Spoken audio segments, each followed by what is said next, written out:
નમસ્કાર દર્શક મિત્રો, ટીવી18 ન્યૂઝમાં આપનું સ્વાગત છે। ટીવી18 ન્યૂઝ ગુજરાતની પળે પળની ખબર ધરાવતી ગુજરાતી ન્યૂઝ ચેનલ છે। હવે જોઈએ મુખ્ય સમાચાર। વારાહી ગૌશાળામાં વીજ વોલ્ટ વધારી આપવા ગૌશાળાના ટ્રસ્ટીઓની માંગણી।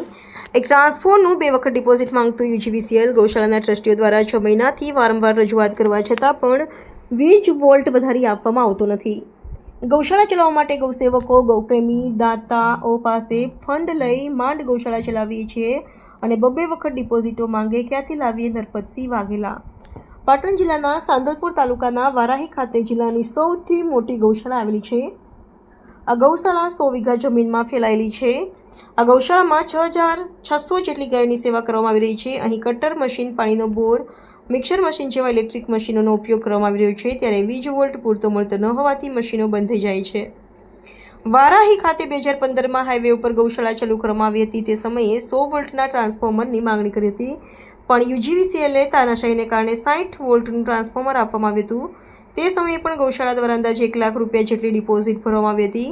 અત્યારે વીજ વપરાશ વધુ થયો હોવાથી વીજ વોલ્ટ વધારી આપવા માટે ગૌશાળા દ્વારા 6 મહિનાથી લેખિત રજૂઆત કરવામાં આવી છે। ત્યારે આ ખોખલું તંત્ર નવા 2 લાખ રૂપિયાની ડિપોઝિટની માંગણી કરી રહ્યું છે।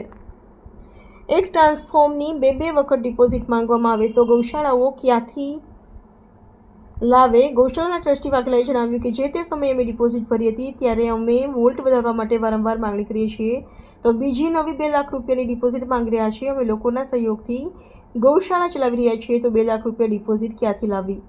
અમારી સરકારને નમ્ર અપીલ છે કે અમને તાત્કાલિક વીજ વોલ્ટ વધારી આપે, તેમ ગૌશાળાના ટ્રસ્ટીઓની તંત્ર પાસે માંગણી। અહેવાલ જયંતિભાઈ ઠક્કર, કાંકરેજ।